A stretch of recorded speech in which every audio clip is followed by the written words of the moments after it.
Joy Guru. Today I would like to discuss about a very trivial question and its possible answer. Now the trivial question is, let us say that a person is consuming guava or a boy is eating guava. Is this act a religious act, a spiritual act? You see, or is this act is irreligious act, impious act, unrighteous act, or this act has absolutely no connection with spiritualism or religion whatsoever? You see, this is the, you can say, question. So therefore, there are three possibilities, or you can say three options. Number one, this act that this person is consuming or eating guavas, or for example this boy also eating or consuming guavas, and maybe this boy has this person has purchased guavas from market, or for this boy, for example, he has collected guava by climbing a guava tree. Now see, and they are consuming guavas. Now is this act is an act of religion, is an act of spiritualism? This is the $1 million question. Or it has absolutely no connection whatsoever with spiritualism or religion. It is absolutely a piece of trivial act. Well, maybe it is so. Let us examine. So far as my knowledge goes, I must say. And you see, in this connection I must say that people in general, they distinguish between the two terms, namely spiritualism and religion. And particularly the educated people, for example, they prefer this particular term, spiritualism, and they think that if they can remain above religion, then it is a sign of progressiveness. Well, in my opinion, I don't think that there is much difference between religion and spiritualism. Though I know that scholars of religious scriptures, they would definitely differ. They would say that there is gulf of difference between the two terms, that is spiritualism and religion. Well, I will not go into the controversy. For today's discussion, let us assume that these two terms, that is religion and spiritualism, are more or less synonym. You can say synonymous terms, are more or less similar terms. Now, in just so we want to consider whether this consumption of guava is religious act or irreligious act, or it has got absolutely no connection whatsoever with religion or spiritualism. Now let us consider consider an incident which happened at Devghar Dham it happened on 7th January 1949, when Sister Thakur Anukul Kotha was doing his dalliance at Devghar Dham. It is present under Jharkhand state of India. Now on that particular day, as usual was his case, he was attending audience, and very many devotees were there, and among them 2 American devotees were also present. They were Spencer. One was Spencer, and another was Ray Archer Hauserman. See, we people we call them as Spencer and Hauserman. Now at that point of time, Sister Thakur Anukul Kotha saw, actually everybody saw, that a boy was climbing, a guava tree, and seeing this, in other words, you can say seeing this incident, Sister Thakur Anukul Kotha actually drew the attention of particularly the 2 American devotees, and very smilingly commented, "The boy seeking spirituality is climbing the tree to seek guava." I repeat, the boy seeking spiritualism is climbing the tree to seek guava. I see, this is seemingly a very peculiar comment, I should say, because Sister Thakur Anukul Kotha is describing this boy as a boy seeking spiritualism. So therefore, we can say that this boy is a spiritual boy. So this boy is actually climbing a guava tree to seek guava. See, we people cannot think that this particular trivial act can be an act of spiritualism or an act of religion. And naturally, you see, one Jaminida was there. He was also one of the disciples of Sister Thakur Anukul Chandra. He immediately raised this question. So, Thakur, this is a sheer self-centric act. Where do you find spiritualism here? You see, naturally this should be the question. Jaminida asked this question, that this is sheer self-centric act. Where do you find spiritualism? And it is so, because this boy is actually climbing the tree just to seek guavas. That is, he would actually he would eat the guavas for his own self. So this is rather a kind of self-centric act. So, but Sister Thakur Anukul Chandra has enjoined this word, that is spiritual. This boy is seeking spiritual. The boy is seeking spiritualism. So therefore, the Jaminida has asked the right question. At least we ordinary people, we also imagine this particular act from this angle. Now, Sister Thakur Anukul Chandra commented that whatever is done properly for self-nurturing, for self-feeding, without harming anybody, is in conformity of religion, is in accordance to spiritualism. And he also added that if this boy has the intention to give guavas to his parents, to Thakur, actually indicating himself, or to his friends, if he gets good quality guavas, then it would doubly assure the spiritualism. This was his observation. You see, seemingly it's a very peculiar observation, I must say. But let us examine how far his statement is logical. You see, Sister Thakur Anukul Chandra stated that whatever is done for self-feeding, whatever is done properly for self-feeding or self-nourishment without harming anybody, is in conformity with the religion, is in accordance with the spiritualism. You see, spiritualism, for example, the very term comes from the word spirit. As we all know that, say, for example, I have a spirit within, and it is said that the spirit is present within the innermost core of our being, for example. In my case, for example, see, I have a spirit, or the other names are also there, soul, see, Atman, different names are there. And in one place, Sister Thakur Anukul Chandra stated that whatever is present, encircling soul, encircling the spirit, you see, is called spiritualism. In other words, that is actually spirituality. Now, in our case, for example, a spirit is encircled by mind and body. So, in a way, we are three-layered entity. That I have a mind, yes, I have a mind, I have a body, and see, within the body there is a mind, and beyond the body and mind, there is self or spirit. So therefore, encircling the spirit, there are two layers, namely mind and body.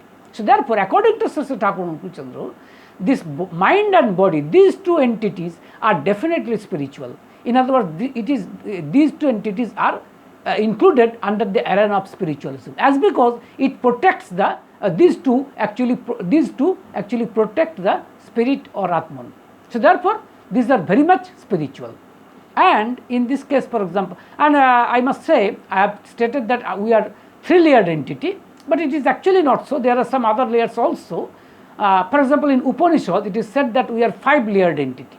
It is said that we are Annamaya Kosh, Pranamaya Kosh, Monomaya Kosh, Vijnanamaya Kosh, and Anandamaya Kosh. There are several, layers. I am not going to the details. For the sake of convenience, let us assume that we are three-layered entity. Now, in order to protect the spirit, we need to nurture our body. We need to nurture our mind. This boy, for example, is climbing the tree to collect guava, and he is actually feeding the guava. For what purpose? Just to nourish his body, just to give nourishment to his body, just to nurture his body. And it is definitely a righteous act, definitely a religious act, definitely a spiritual act, as because he is actually doing such in order to protect properly the spirit. If our body, for example, if my body doesn't get the proper food, then my body will get damaged in course of time. So therefore, it cannot protect the spirit which is present within the body. So therefore, the body will come out from the body. So therefore, we need to give nourishment. We need to give nurture to our bodies, and same is the case with mind also. You see, and so therefore, nurturing the body, we are in a way actually nurturing the soul also. Though it is stated that soul is deathless, undecaying,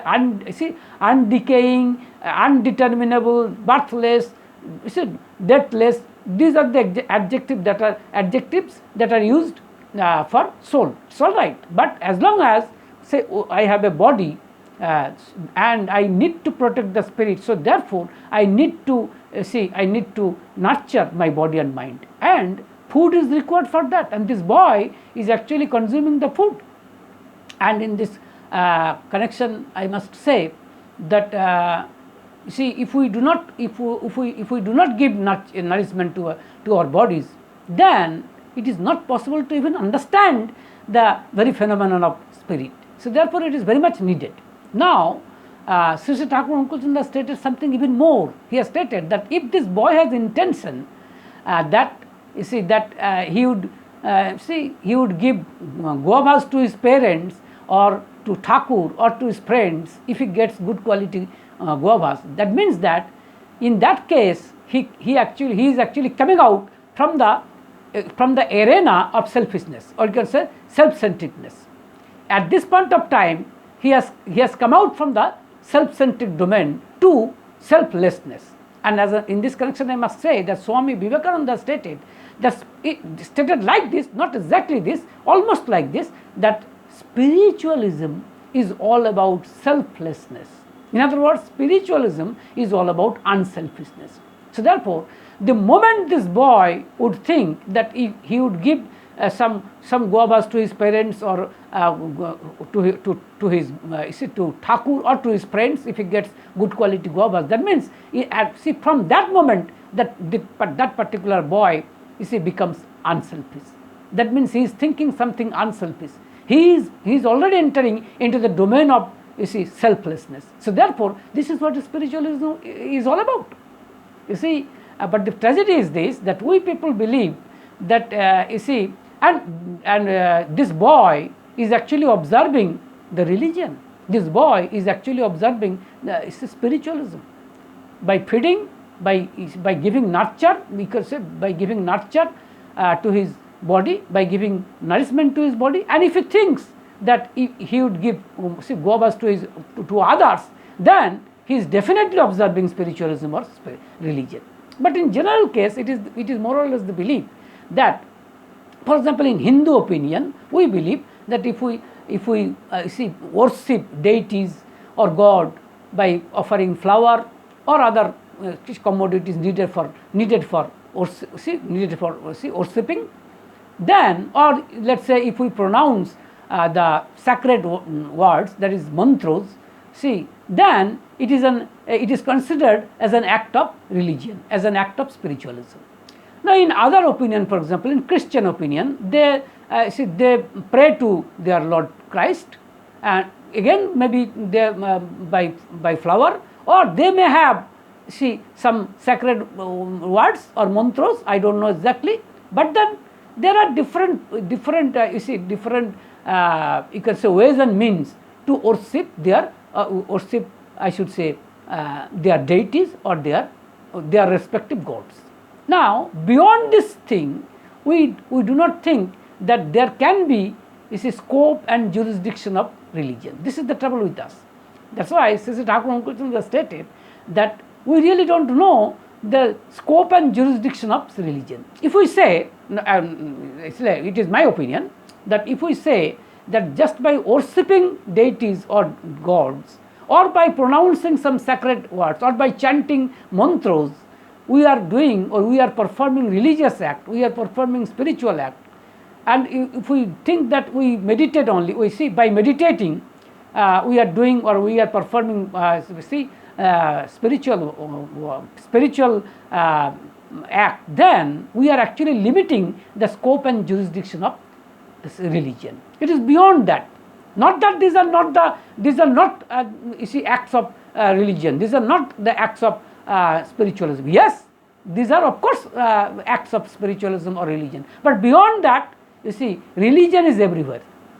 In this connection, I must say that once a person asked Sister Thakur Anukul Chandra like this, that say Thakur, you are religious persons. You see, you are a religious person, and it is not really prudent to do or you can say to meddle into politics. What do you think?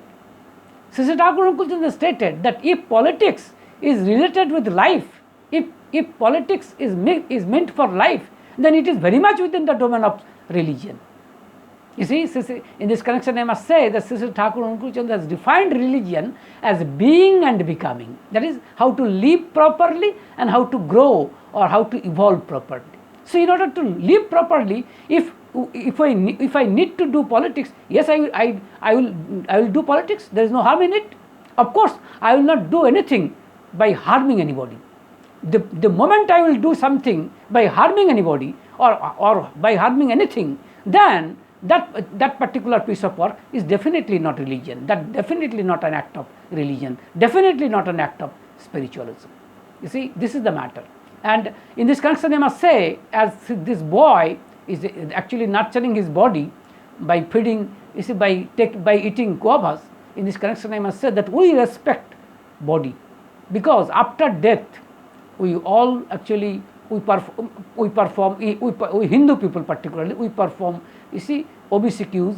For why? But why? Why you are giving so much honor, so much reverence to body? It's as because it is very much present within the very proximity of the spirit. That's the reason why.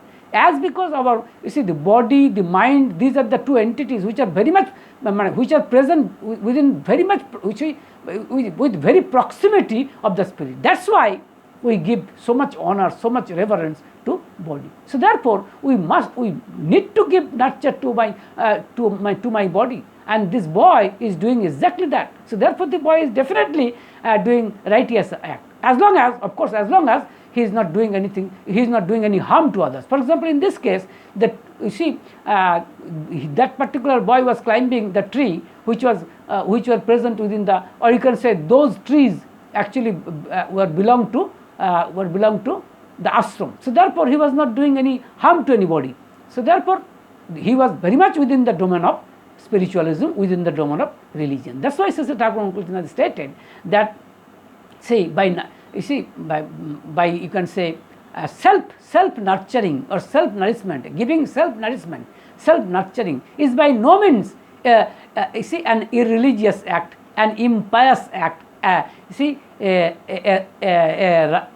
can say an unrighteous act. Not at all. Rather, it is very much within the, you see, it is very much within the domain of spiritualism. In conclusion, I would like to say that some people, some people, you can say, have the habit to make complex phenomena, you see, to make simple matter, simple subject, you see, into complex subject, into complex phenomenon, into complex, you see, complex matter. And they think that this is a kind of art. I don't know what kind of art is it, or if it is at all an act. If it is at all an art, then I think it is an art in the negative sense. I think that artist is the best artist who can you see, make complicated subject, who can make complicated phenomenon into simple phenomenon, into simple matter. And in this connection, I must say that the Purushottam, there is the supreme person or persons, they are the best artists. And I am actually using the plural number. Actually, it is not. Supreme person is only one, and he is one and unique one. But then he comes in the form of anthropogenic forms, and he comes you can say in different ages, and he takes different names and different forms. as Lord Ramachandra has come in Treta, or then Lord Krishna has come in Dapur. It is called like this. So they are the best artists because they can make complicated matter, it's a complex phenomenon, into simple matter, into simple phenomenon.